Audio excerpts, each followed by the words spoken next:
This is your student radio station. This This is Fly FM. Fly FM.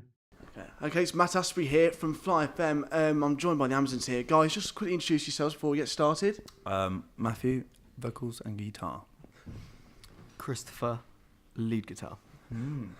Okay, so we're a few dates into the UK tour now. You've just announced the UK tour part 2, I think you've called it, on social media. A few dates in.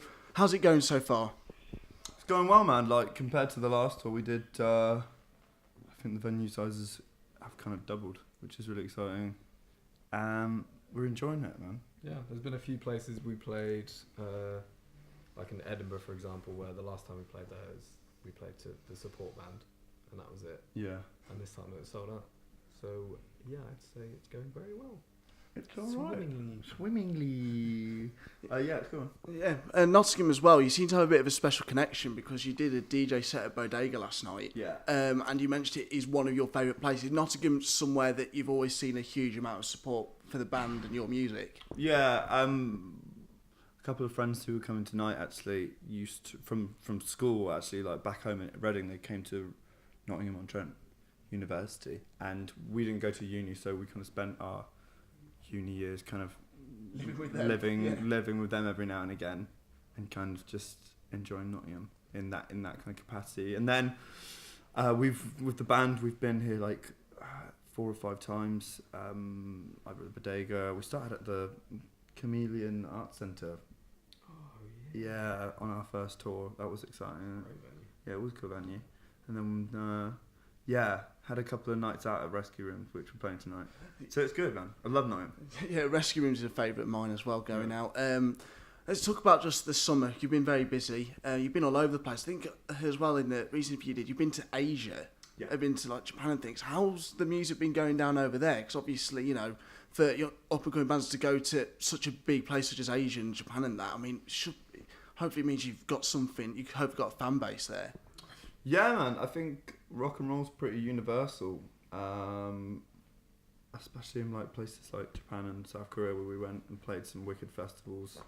Fuji Rock, which is probably one of our highlights of the summer, and Valley Rocks, and that was it was cool, man. It was just a surreal 5 days, a bit of a whirlwind.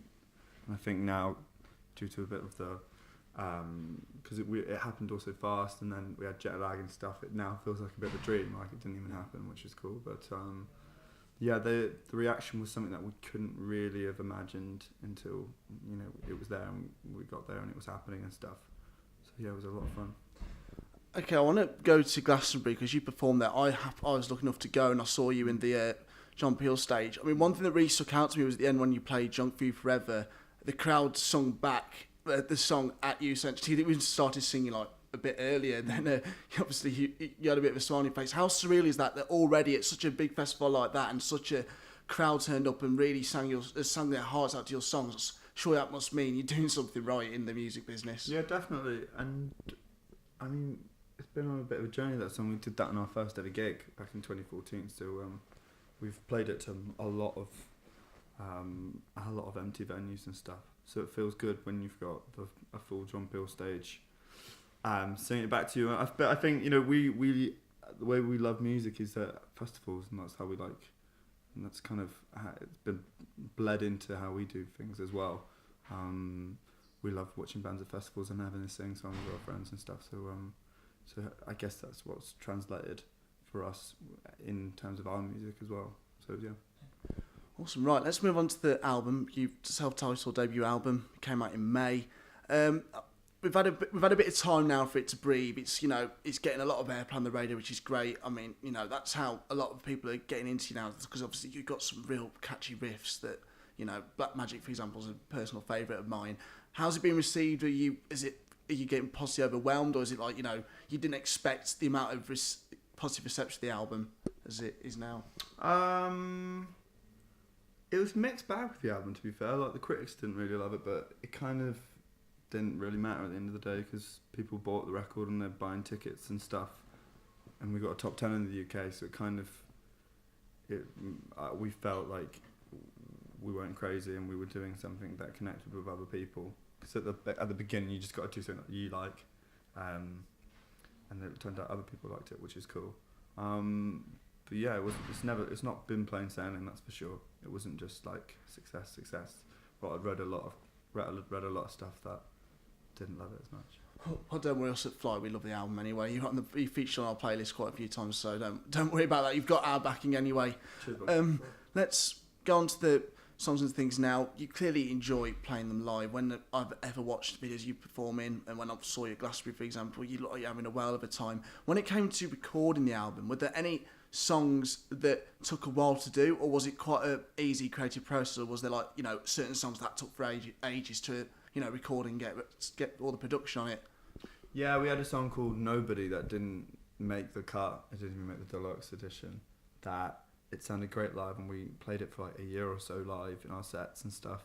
But when we recorded it, it just didn't really work, and we restarted it like twice, and it just didn't work. A couple of other tracks. What songs took the longest? Holy Roller, we had so for a lot of the tracks we tried doing it without a click, so it would just be, because we did it all live in the studio, and that one we had two versions. One was with a click and one wasn't. I think the one without was called like Dancey.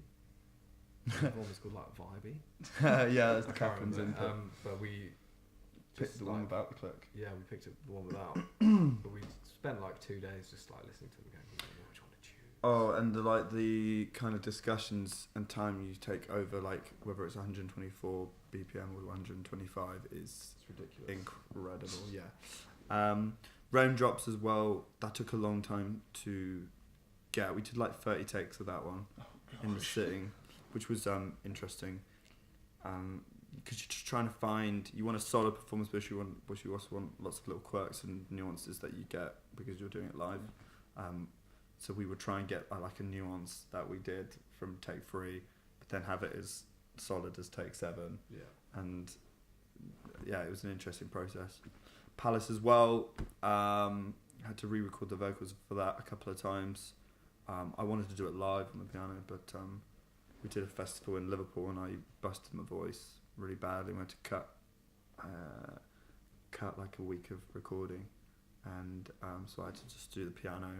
Sounds so sad because I'm doing the piano without a voice, and I'm like so angry. Yeah, that wasn't very fun. But then kind of came back to it, re-recorded the vocals, hated it, and then re-recorded the vocals again. And you mixed it, and then yeah, it was a long process. But then some of them are really quick. Yeah. I was watching a few interviews, just getting a bit of a feel for the band and things. One thing that really stuck out with, this was a very recent one, was that you talked about you being proud to be from Reading, and like you really want to put Reading on the map in terms of a music area.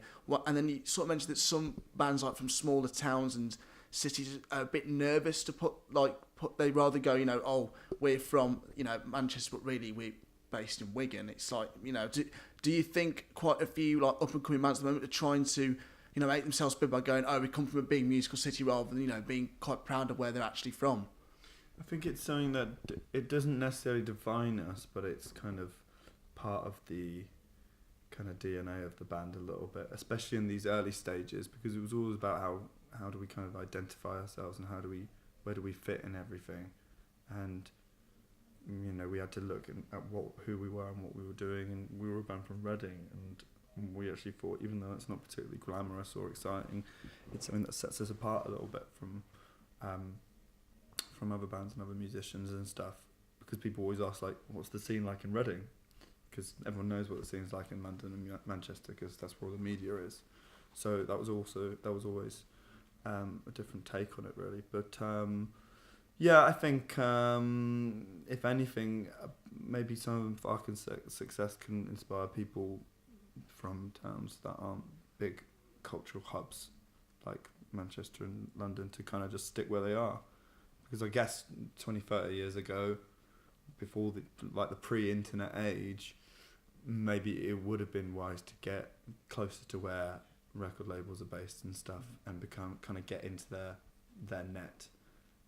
But with the internet and stuff, you can kind of do anything you want, and you can live in Aberdeen or whatever, and someone from London can come up and sign you because they've heard your music on the internet. Yeah. Because the internet doesn't really have any borders. No. well, it kind of does, but it doesn't really.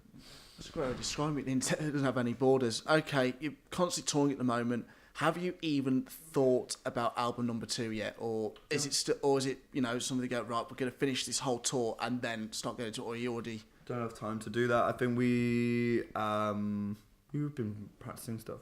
We've been jamming stuff out in Soundcheck, and our dressing room over there. I've got some music up, making demos and stuff whilst we can, because like we love playing live, but we also love creating music. Like, that's just part and parcel of like what we do. It's the best thing about being a band. We had bits of songs written before the album actually came out, because we'd recorded it a year before. So it's kind of, as soon as we came out of the studio, well, not soon, we had like a little bit of doing nothing.